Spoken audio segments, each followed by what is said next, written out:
Paper was like gold in medieval times.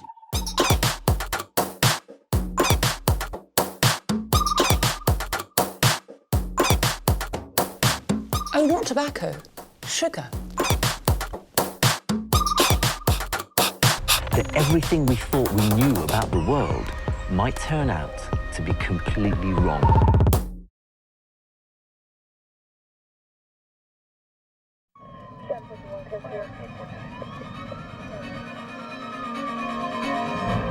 In North Carolina, a tragic car accident is blamed for the death of a 45-year-old woman.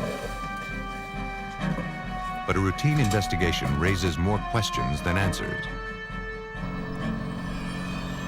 And police soon learn that things aren't always as they appear to be. A mother of 6 is found brutally murdered in her Florida home. The forensic evidence points detectives to a suspect.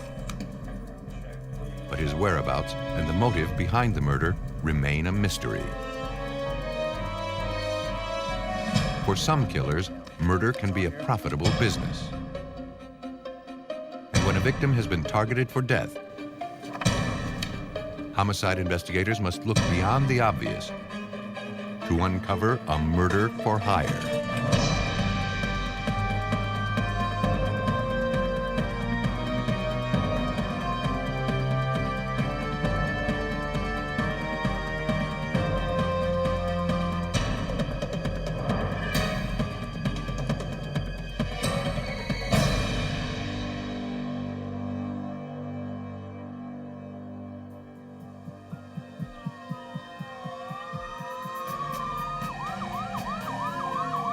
On the morning of August 23, 1995, a motorist summoned rescue workers and emergency personnel to a remote area off North Carolina's Blue Ridge Parkway.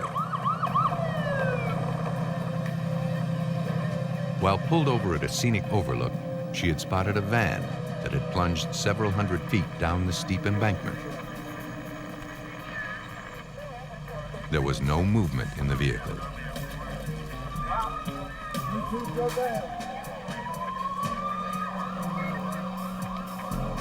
Transylvania County rescue workers made their way down the cliff, hopeful they would find survivors.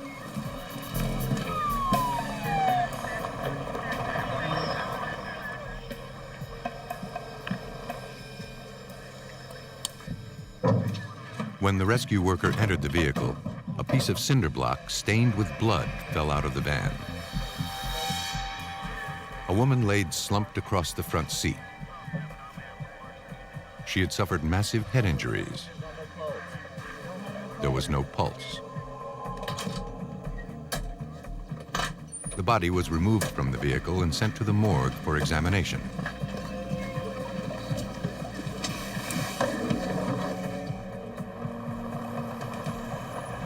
North Carolina State Police began looking for clues to tell them how and why the vehicle went off the road.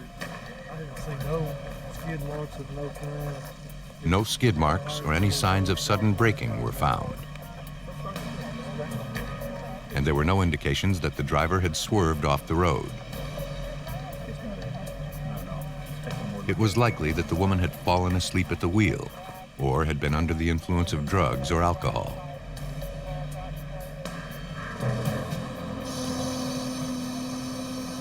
The van was brought up the embankment for a more detailed evaluation.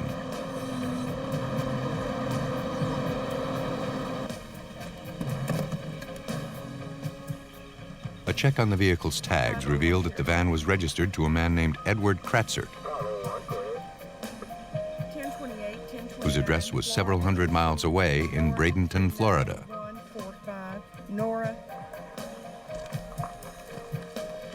After finding no obvious mechanical problems with the van, technicians processed the vehicle. Reddish-brown stains were found on the exterior of the driver's side door. They tested positive for human blood. Inside, they recovered a wallet and driver's license. The driver was identified as 45-year-old Wendy Kratzert, the wife of the vehicle's owner. Blood was found throughout the van. The back of an earring was located on the passenger seat floor. Unsure what to make of the findings, investigators collected several items into evidence. Transylvania County authorities began trying to track down the victim's family to inform them of Wendy's tragic death.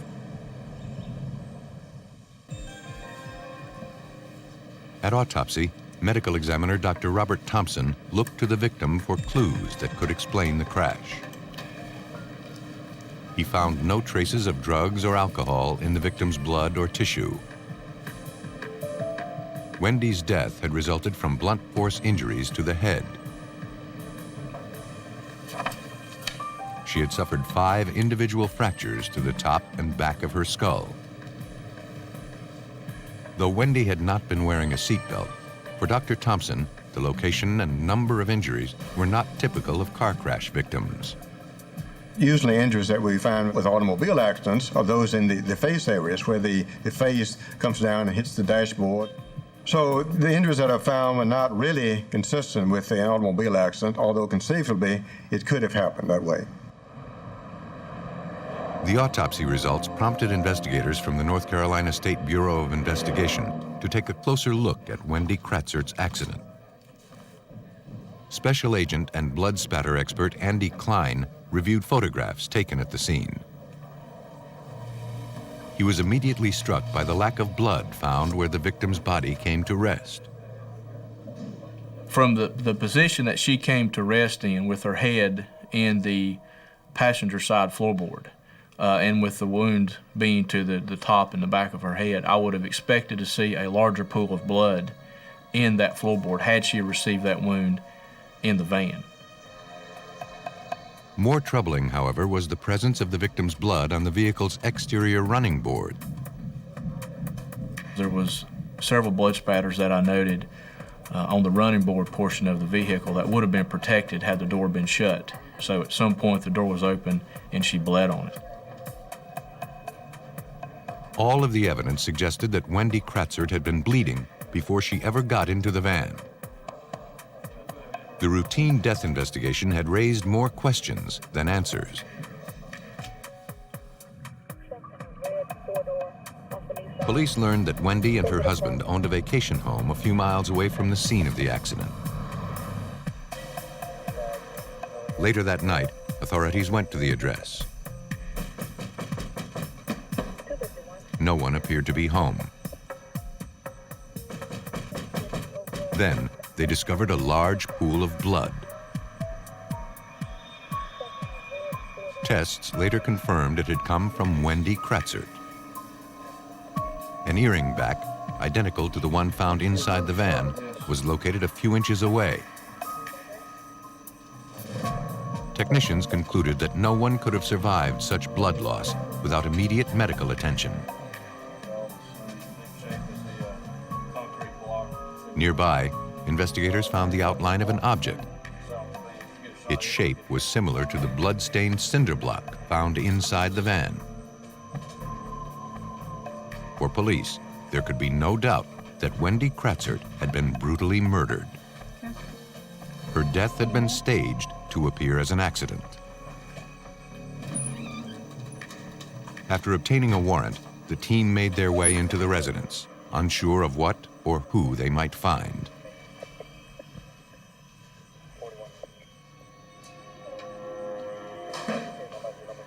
No one was home, and the residents showed no signs of forced entry or ransacking. Investigators thoroughly photographed the scene. They also collected numerous personal items and papers that belonged to the victim. Now, investigators had to determine who had killed Wendy and why. Transylvania County Police were eager to question Wendy's husband, Ed.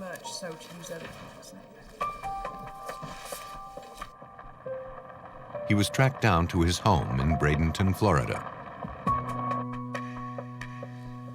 Police there were contacted and asked to speak to the victim's husband. Ed Kratzert couldn't believe his wife had been murdered. He stated that since the couple's children graduated from high school, Wendy had been spending a lot of time at their vacation home in North Carolina.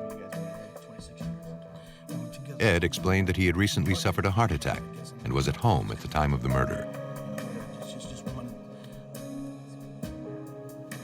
Wendy had helped nurse him back to health. And soon after, she decided to return to North Carolina by herself. Wendy enjoyed her independence. She had even taken a part-time job as a waitress in North Carolina. Like I said, I don't want to push anything too early right now. Ed couldn't think of anyone who might want to harm her.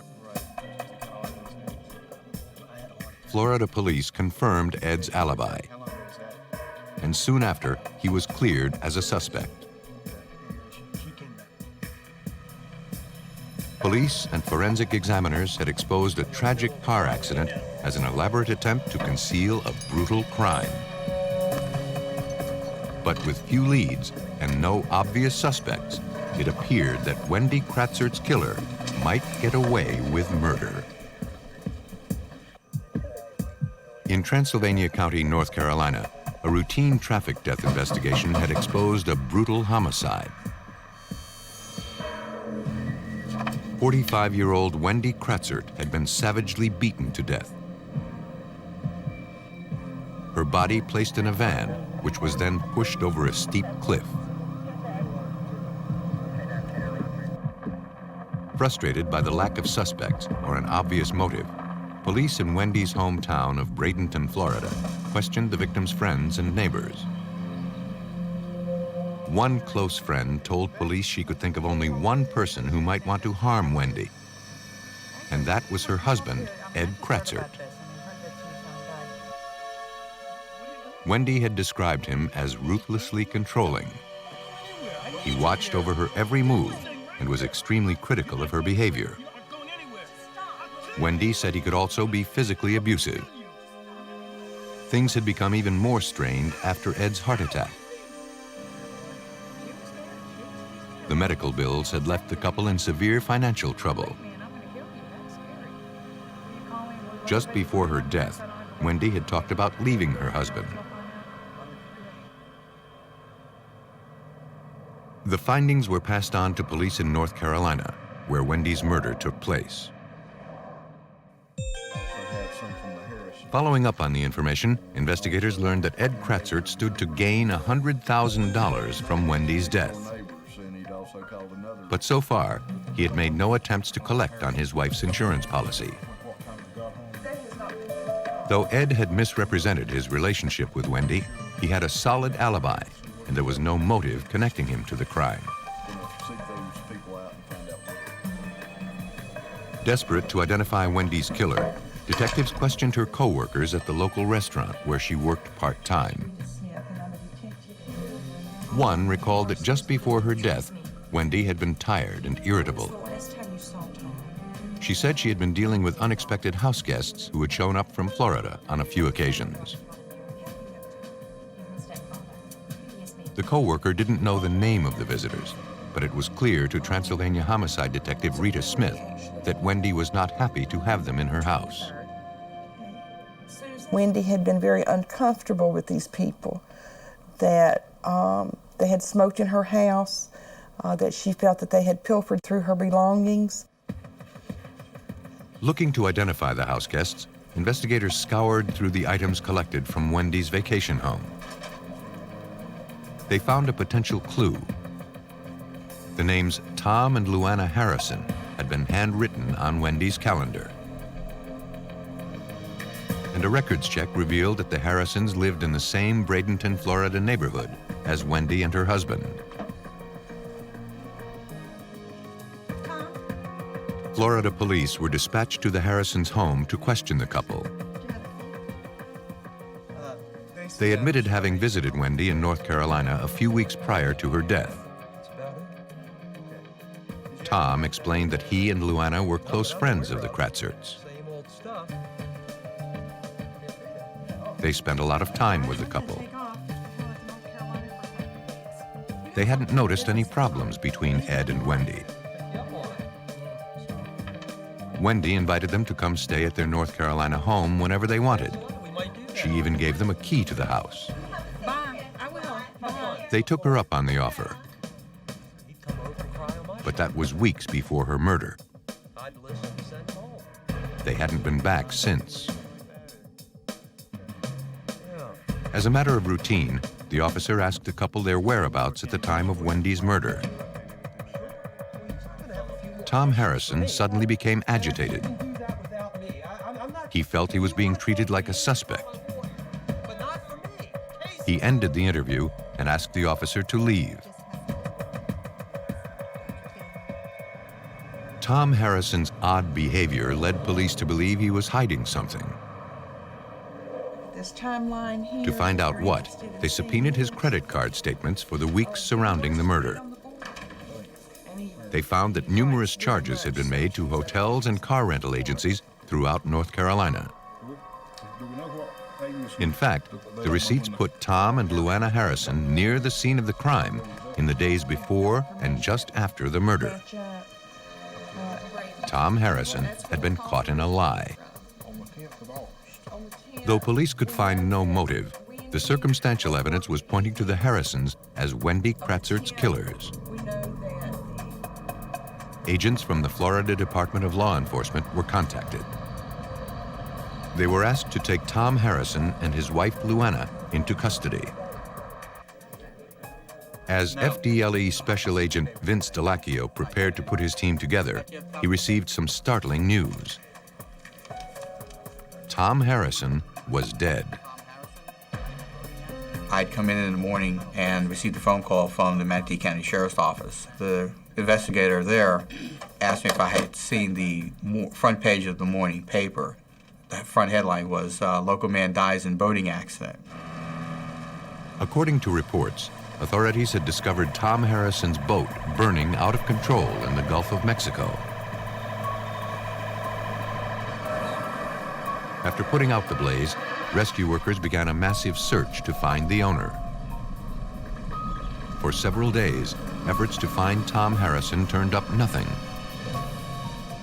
Soon after, the search was called off. The prime suspect in Wendy Kratzert's homicide was missing and presumed dead. Authorities in North Carolina believed they had finally identified the killer of 45-year-old Wendy Kratzert, whose brutal murder had been staged to look like a car accident. But as they prepared to make the arrest, they learned that their prime suspect was missing and presumed dead after his boat was found burning in the Gulf of Mexico. But authorities were convinced that Tom Harrison had staged his own death in an attempt to throw investigators off his trail. Lieutenant Marty Redmond of the Florida Fish and Wildlife Commission was asked to find out.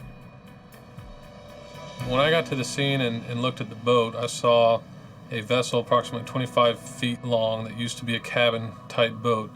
The boat had burned completely to the waterline, excepting certain portions of the starboard bow and the starboard quarter. Fire marshals were able to quickly rule out electrical problems as the source of the blaze. After carefully analyzing the burnt remains, investigators found that some places on the boat had burned at a much higher temperature than others. And wood marred with deep, scaly scars, referred to as alligator patterns, was found next to wood that was nearly untouched by the fire. There was only one explanation for the uneven burn patterns. The fire marshal's office determined that the fire was started with an accelerant and where in the boat that it was started by indicators from burn patterns, different melting points of certain materials, and other items that they are skilled in looking for in charred ashes or charred remains of fires. The fire had been intentionally set. Well, Lieutenant. And having found no traces of human remains among the debris, investigators were certain that Tom Harrison had set it.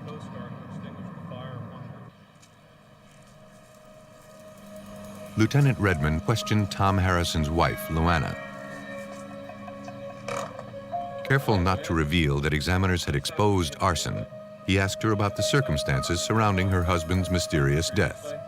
We can't close this case out right now. She claimed that on the night of the fire, Tom hadn't been feeling well. After watching a late-night football game, he told her he wanted to go fishing. Concerned for his health, she tried to stop him. But there was little she could do. Tom packed up his fishing gear and left a short while later. For investigators, Luana did not appear to be the grieving widow who had just lost her husband of more than 20 years. Her only concerns were with quickly closing the investigation into Tom's death. Police soon learned why. In addition to being suspects in Wendy Kratzert's homicide, the Harrisons were in deep financial trouble. And Luana stood to collect a large life insurance settlement as a result of Tom's death. Florida Department of Law Enforcement Special Agent Vince Delacchio. But I knew at that point in time that Thomas Harrison was not dead, and that this boating accident was more than likely a staged event, just to hide from the fact that he was a suspect in that case, and probably more than likely in knowing his situation that he was looking for some insurance money. To test the theory, authorities put 24-hour surveillance on the Harrisons' Bradenton, Florida home. Months passed without a break. But then, police spotted Tom Harrison alive and well. And it appeared that he and Luana were preparing to leave town.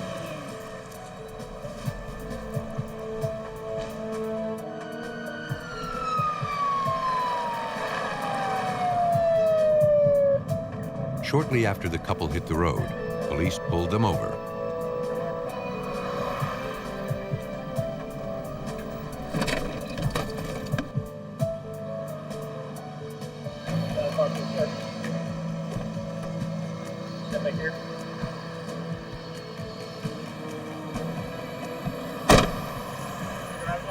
Tom Harrison gave the officer a fake name and driver's license.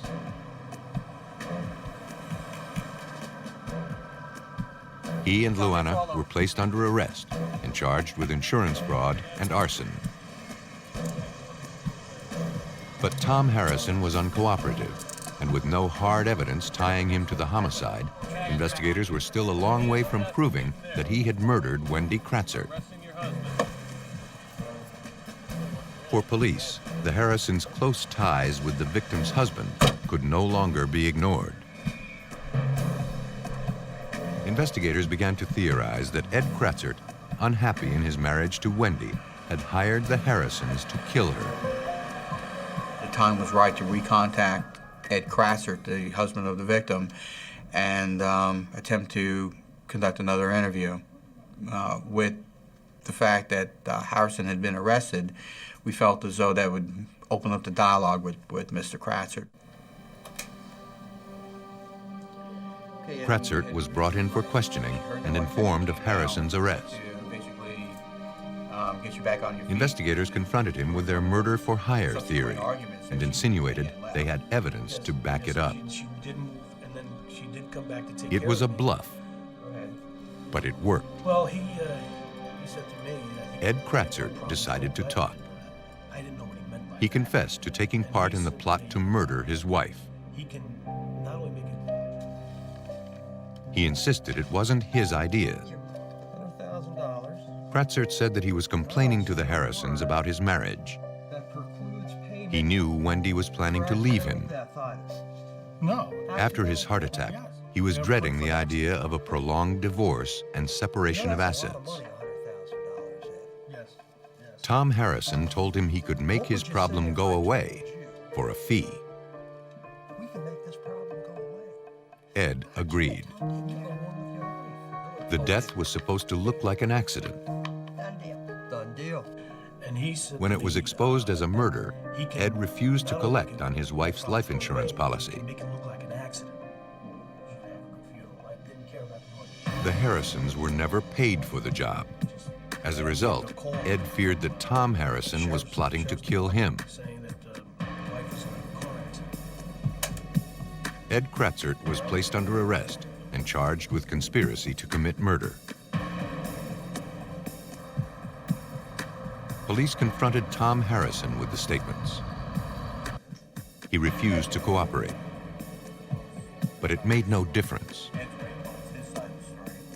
The credit card receipts that put him near the crime scene at the time of the murder, coupled with Ed Kratzert's confession, was all police needed to charge him with the homicide. Police believe that after showing up unexpectedly at Wendy's North Carolina vacation home, Tom Harrison bludgeoned the unsuspecting woman to death. After the kill, the couple loaded Wendy's body into her van and drove to a remote spot along the Blue Ridge Parkway, where they then attempted to stage her death as a car accident.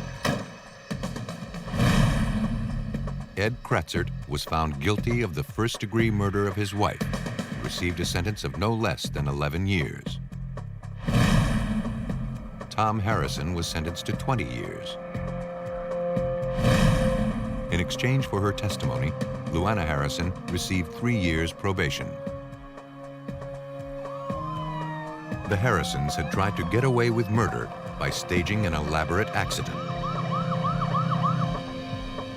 But in 1995, in the suburbs of Sarasota, Florida, one killer made no attempt to cover up his actions. On the afternoon of November 7th, 13-year-old Stevie Bellish returned home from school. No one appeared to be home. But then she stumbled upon a horrifying scene. Her mother, 35-year-old Sheila Bellish, lay dead on the kitchen floor. Panicked, the young girl called 911. Deputies and forensic technicians from the Sarasota County Sheriff's Office were immediately dispatched to the home.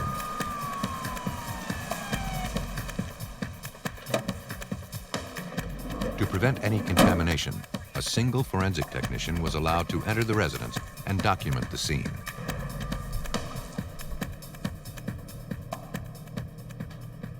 Sheila Bellish had been brutally murdered. She had suffered a single gunshot wound to the cheek. There were also indications that she had been viciously beaten. Her throat was so deeply cut, she was almost decapitated. As technicians began processing the crime scene, the victim's husband, Jamie Bellish, arrived home. Detectives broke the news.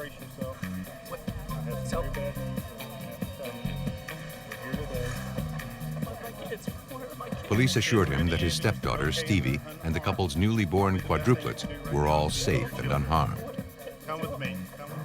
The frantic husband was escorted away from the house and taken to the police station to answer questions. Technicians looked to the blood evidence to help them piece together the events that transpired inside the house. Based on the size and location of blood spatter patterns, they determined that Sheila Bellish was initially shot near a door that led to the laundry room. Streaks of blood suggested she then attempted to crawl away from her attacker. But she was only able to get a few feet away before her killer caught up with her and slashed her throat. There was nothing to suggest that robbery was the motive.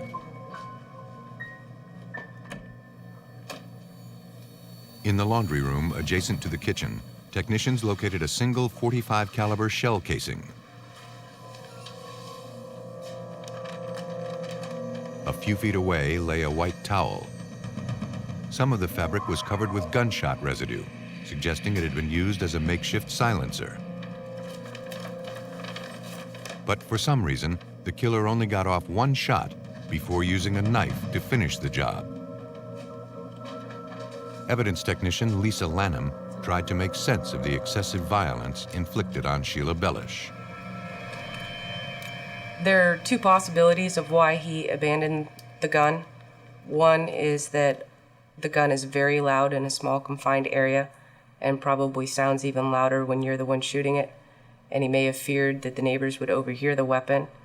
The other possibility is that the towel got caught in the gun and then basically made the gun inoperable. Looking for any trace of the killer that may have been left behind, technicians collected dozens of prints from throughout the residence, including some found inches from the bullet casing. All of the evidence was forwarded to the Sarasota County Crime Lab. Homicide detective Chris Iorio was assigned lead detective on the case. All I knew at that point was we did have a mother of 6 kids deceased in the kitchen, head trauma, most likely a gunshot was involved, and we took it from there. Investigators know from experience that their best opportunity to solve a murder falls within the first 24 hours. With few clues and no obvious suspects, they hoped an autopsy could point them to this brutal killer.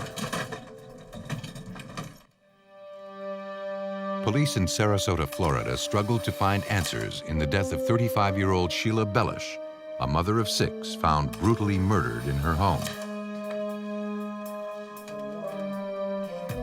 At autopsy, the medical examiner recovered a .45 caliber bullet that had been fired from close range into the victim's face. It had shattered her jaw, but it was not the cause of death. A single knife wound had severed the victim's left and right jugular veins. Sheila Bellish had bled to death. There were no signs of sexual assault, and no clues to the killer's identity were found. The overkill observed at the crime scene led police to suspect that the killer was someone close to the victim. Sheila's husband, Jamie Bellish, was brought in to answer questions. He described Sheila as a dedicated mother and a loving wife. Jamie explained that he and Sheila and her 2 children from a previous marriage had recently moved to Florida from San Antonio, Texas. Sheila had just been through a nasty divorce. And when she and her new husband learned they were going to have quadruplets, they decided to start their lives over in a new city. The decision to move had not been an easy one. But according to Jamie, Sheila's ex-husband continued harassing her, even after the divorce was finalized. Jamie said that at the time of the murder, he was at work. But homicide detective Chris Iorio was taking nothing for granted. At the beginning of the case, Jamie Bellish was our obvious suspect due to just his role in the family structure, but within, I'd say, 4 or 5 hours after we responded, we felt pretty sure that he was not involved. Detective Iorio contacted authorities in San Antonio, Texas, and asked them to speak with Sheila's ex-husband about the murder. Okay, how about... Well, sure, I keep all my records. Would you like to see them? Alan Blackthorne, a wealthy businessman, admitted that his divorce from Sheila had been bitter. But he insisted he never would have harmed the mother of his children. At the time of the murder, he was on a golfing trip in Arizona, and he had the receipts and documents to prove it. And did anybody travel with you on this flight? With no suspects and no obvious motive for the killing, Sarasota police turned to the physical evidence for clues. Examiners found a fingerprint that did not match any of the Bellish family members, and it had been found just inches away from the spent bullet casing. The evidence put investigators one step closer to identifying Sheila's killer. Now they needed to find out who had left that print. Detectives returned to the Bellish neighborhood to question residents about the day of the murder. One recalled seeing a Hispanic man dressed in military camouflage getting out of a white car and walking through the neighborhood. The neighbor didn't get a good look at the man's face, but was able to recall a few numbers from the license plate. When we heard about a Hispanic male walking through the neighborhood in camouflage, we knew that most likely he didn't belong to that neighborhood. It was mostly a retirement community, and nobody wears camouflage in this heat. And evidently it was a long-sleeve shirt, long pants, and that just stood out. A description of the man and details of the homicide were released through area newspapers. A short while later, police got a tip. A clerk who worked at a convenience store a few miles from the crime scene told police that he also saw the Hispanic man dressed in camouflage around the time of Sheila's murder. I showed him some directions on the map. The man had come in looking for directions. In fact, he was trying to locate the neighborhood where the young mother was found murdered. Make your first left and the next right. The clerk handed the man his laminated map of the area. He added that the stranger got into a white car and drove off. Officers collected the laminated map, hopeful the suspect had left his prints behind.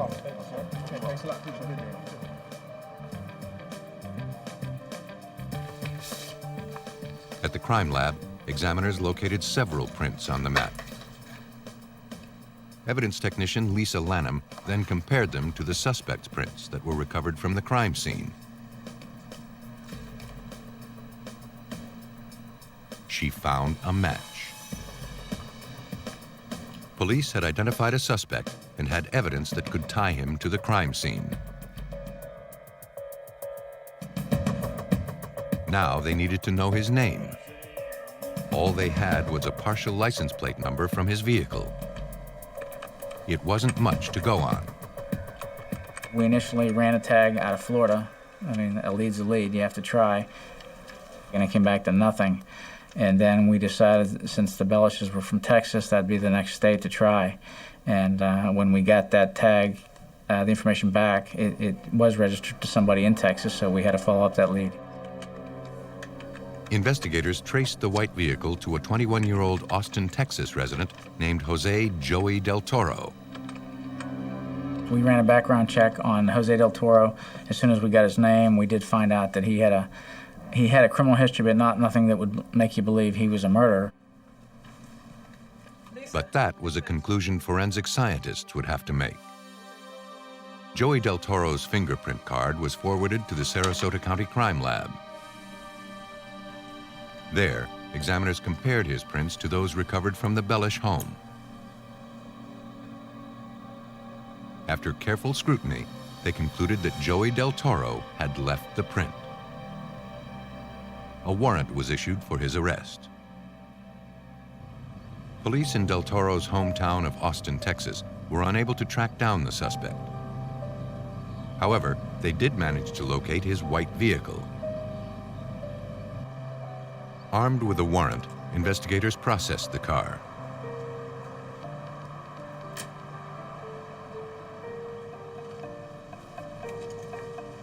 Inside a bag, they collected a Colt .45 caliber semi-automatic handgun. It was the same type of weapon used to shoot Sheila Bellish. To nail their case against Joey Del Toro, investigators forwarded the weapon to ballistics experts at the Florida Department of Law Enforcement Crime Lab. First, the weapon was fired into a water tank. The water slows the bullet's flight without distorting the unique marks left behind as it passes through the gun barrel. The rounds collected from the water tank could then be compared to the bullet recovered from Sheila Bellish's cheek.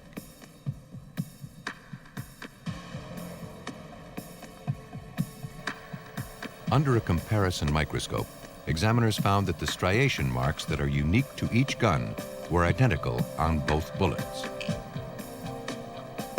All of the forensic analysis left investigators with no doubt that Joey Del Toro had murdered the young mother of 6. But having found no obvious connection between the killer and the victim, the motive behind the savage slaying was as mysterious as the killer's whereabouts.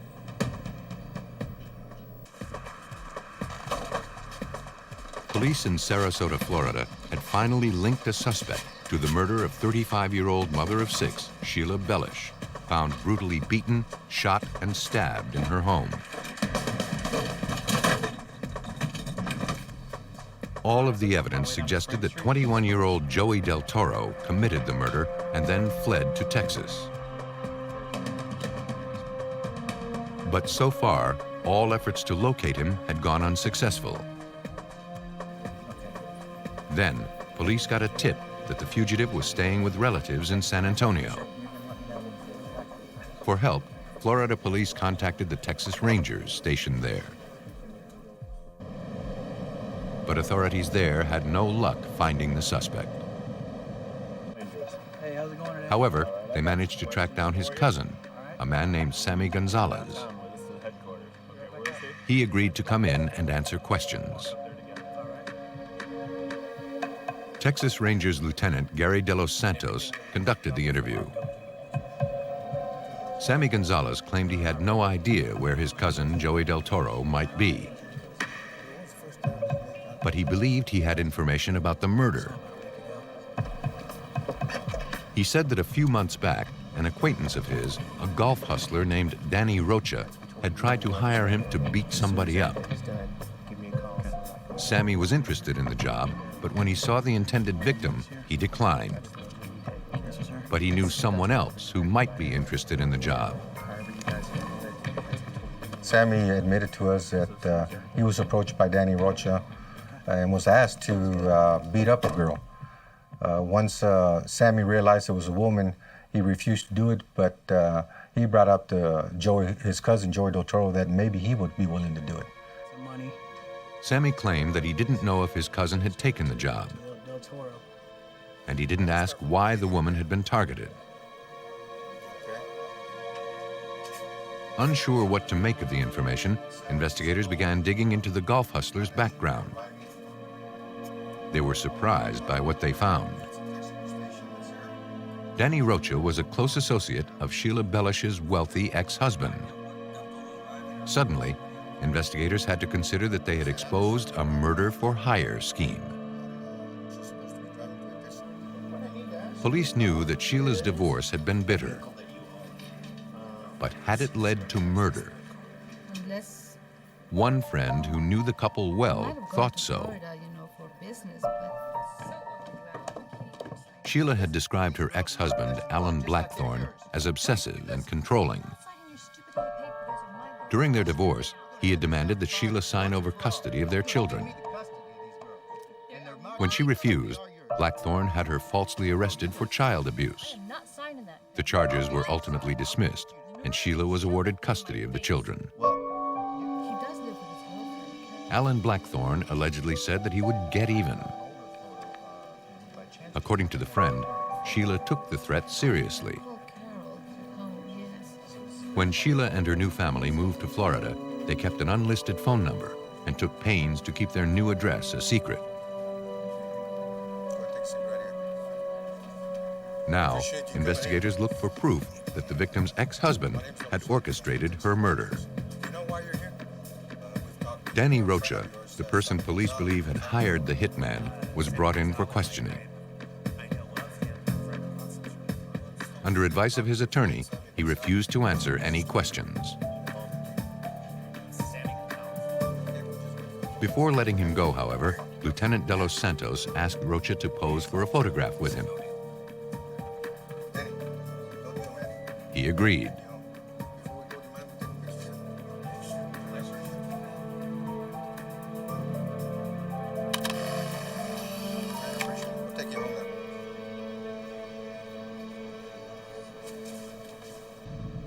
The following day, Sammy Gonzalez was brought in for another interview. Police were convinced he knew more about the murder plot than he claimed. When shown the photograph, Sammy became convinced that Danny Rocha was cooperating with authorities. Fearing he had been implicated in the murder, he decided to talk. Now, he admitted that he had accepted $14,000 from Danny Rocha to murder Sheila Bellish. A short while later, he hired his cousin to actually carry out the homicide. Sammy believed that Sheila Bellish's ex-husband, Alan Blackthorne, had ordered and financed the murder. He also told investigators where they could find the hitman, Joey Del Toro. Soon after, Del Toro was tracked down to a motel in Mexico. He was placed under arrest and, after extensive legal wrangling, extradited back to the United States to stand trial for murder.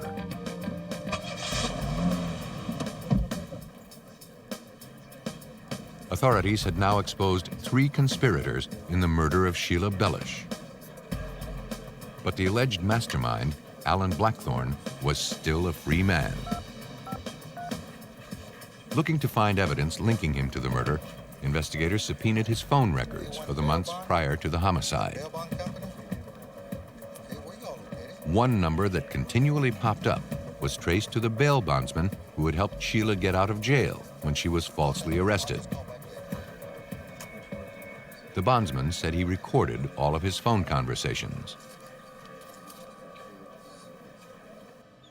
Police realized that he would have been one of the few people to have a record of Sheila Bellish's most current address.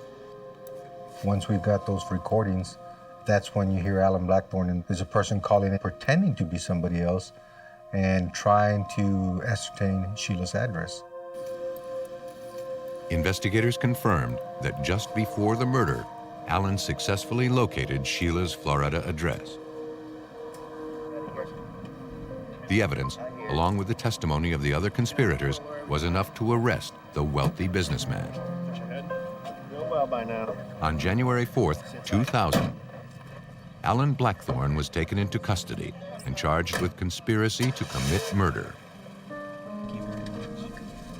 At trial, police learned that soon after his divorce from Sheila, Alan Blackthorne began plotting to kill her. While on a golfing trip, Blackthorne told his associate, Danny Rocha, that his ex-wife was an abusive mother and he wanted it stopped, even if it meant killing her. Danny Rocha agreed to set it up. After acquiring Sheila's address in Florida, the hitman drove from Texas to the Bellish home.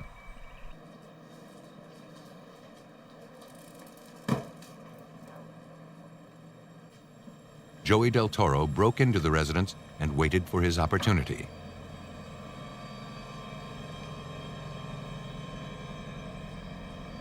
He caught the unsuspecting mother completely off guard.